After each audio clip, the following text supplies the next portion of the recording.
"You are Peter, and on this rock I will build my church." These are the words that changed the course of human history. Yet for nearly 2,000 years, the world has asked a question that shook the very foundations of Christianity. Where did the Apostle Peter truly end up? Is he really buried beneath the imposing altar of the Vatican? Or is that tomb merely a symbol, a legend constructed to legitimize the power of Rome? In this video, we will take you into the depths of the earth, 10 meters beneath the floor of St. Peter's Basilica. We will reveal the details of a secret archaeological mission ordered by a pope in the midst of World War II.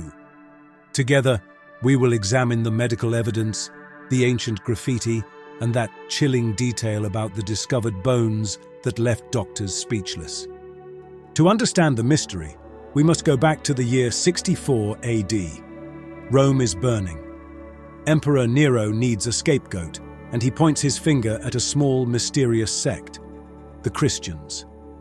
Peter, the fisherman from Galilee, the close companion of Jesus, becomes the primary target. Tradition tells us he was taken to Nero's circus, located exactly where the left side of today's Vatican Basilica now stands. Shortly before his execution, Peter makes an unusual request to his executioners. "I am not worthy to die like my Lord. Crucify me upside down." Once dead, the body of a criminal executed by the state had no right to a monumental tomb. It was meant to disappear. But the first Christians, with extraordinary courage, recovered his body. They buried it hastily in a simple grave in the earth, just a few meters from the place of martyrdom, in an area called Vaticanus, where, according to chronicles, it remained for centuries. We are now in the year 318 AD, when Emperor Constantine orders the construction of the first St. Peter's Basilica. It was a monumental undertaking for its time, because Constantine insisted that the altar be placed exactly above what was believed to be Peter's tomb. To achieve this, he had the Vatican Hill leveled and the Roman necropolis buried, an act considered almost sacrilegious at the time. Then, in the 1500s, nearly 1,000 years later, the current immense St. Peter's Basilica was built. But one question remained unanswered. Is Peter truly buried beneath it? Or was the Basilica built upon a legend with no foundation?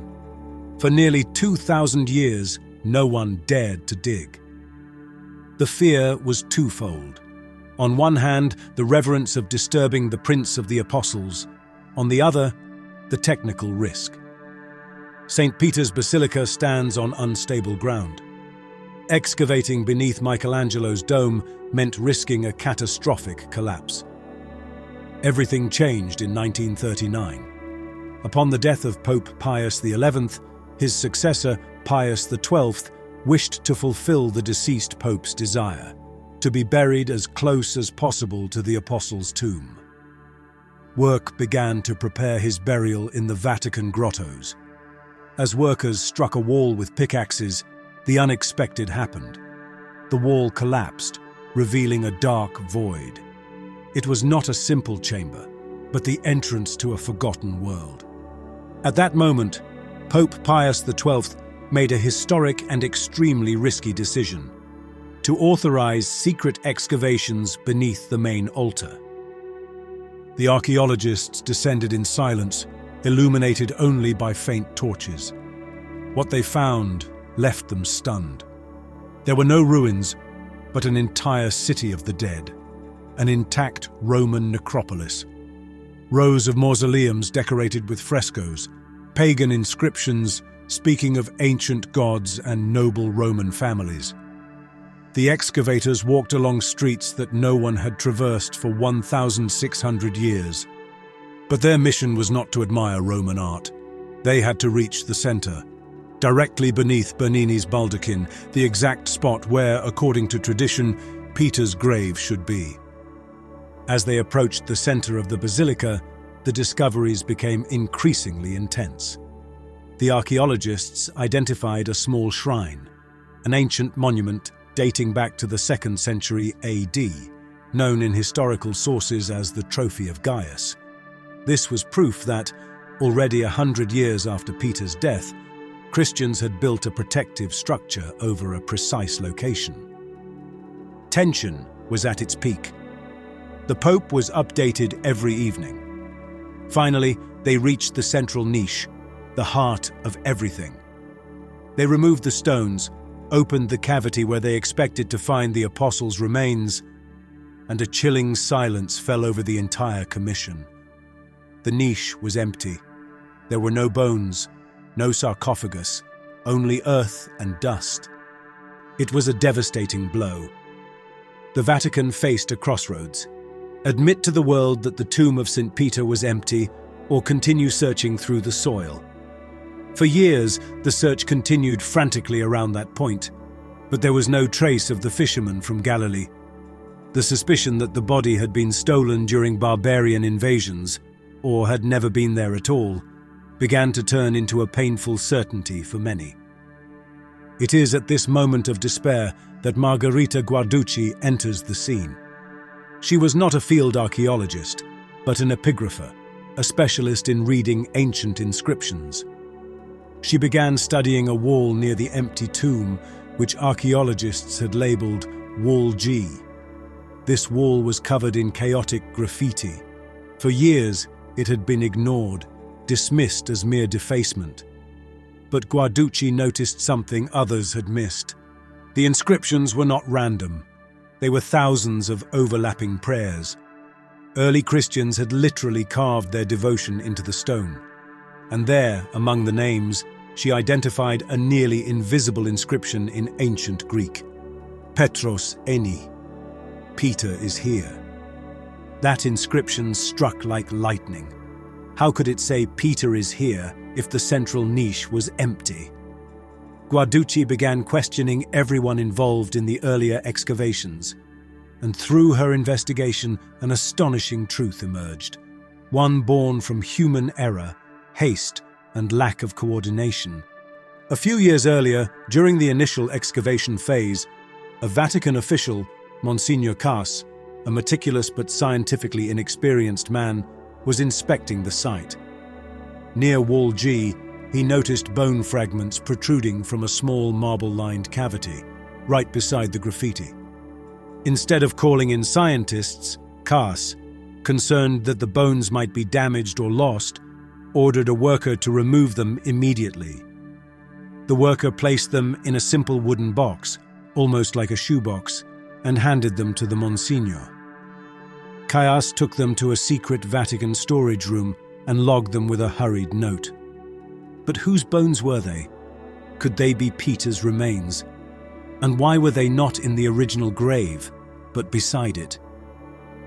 The remains were retrieved from storage and entrusted to a team of anthropologists led by Professor Carenti. However, they were not told whose bones they were analyzing. The scientists were simply asked to describe what they observed. The first finding was shocking. The bones belonged to a robust man, approximately 60 to 70 years old at the time of death, exactly Peter's age. But that alone was not enough. By analyzing chemical residues within the bone fibers, the scientists discovered traces of red soil. This soil did not come from the storage room.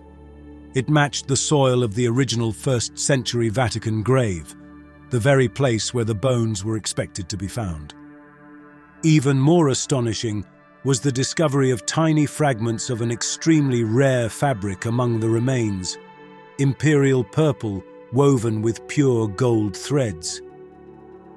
But how could Peter's remains have been wrapped in a luxurious 4th century cloth? In 318 AD, when Emperor Constantine the Great began constructing the first Grand Basilica, he knew exactly where the tomb was located. However, he faced a major technical problem. The original grave was nothing more than a simple pit in the ground, now fragile and exposed to moisture. For an emperor, leaving the apostles' remains in a muddy hole beneath tons of marble was unacceptable. Constantine made a decision that would later confuse archaeologists. He ordered the remains to be removed and secured. he had a reinforced side wall built, what we now call Wall G, and within it he created a hidden niche lined with precious marble. There, inside what was essentially an imperial vault, he placed Peter's bones, convinced he was protecting them for eternity.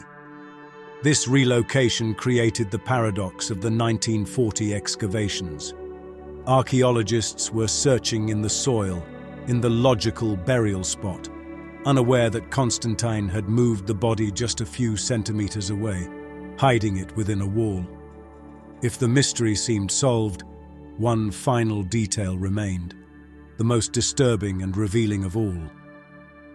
As the doctors reconstructed the skeleton, they noticed an anatomical anomaly that left them speechless. The bones of the skull, torso, arms, and legs were present, but the bones of the feet were completely missing. How was it possible that, in such careful preservation, only the feet had disappeared? The answer did not come from medicine, but from the brutal reality of Roman executions. Remember Peter's request, to be crucified upside down. When Roman soldiers needed to remove bodies from crosses to make room for other condemned prisoners, they did not waste time removing nails from the feet. Especially if the body was upside down, the fastest and most brutal method was to sever the ankles with a single blow of a sword. The body would fall to the ground, while the feet remained nailed to the wood of the cross. Those bones found in the box belonged precisely to a man who had been taken down from a cross while hanging upside down. Medical science, without intending to, had just confirmed the martyrdom described in the Gospels and the earliest tradition. On June 27, 1968, Pope Paul VI announced to the world that Peter has been found. Today, those bones are no longer in storage. They have been returned to their niche, protected by the wall that still bears the inscription, Petros Eni. Dear brothers and sisters, many believe that faith is only an abstract feeling. But those excavations, those missing feet, that cloth of gold, and that inscription, Petros Eni, tell us something else. They tell us that everything began with a real man. A man who walked with Jesus, who made mistakes, who wept, and who ultimately gave his life for a truth so powerful that not even the Roman Empire could erase it.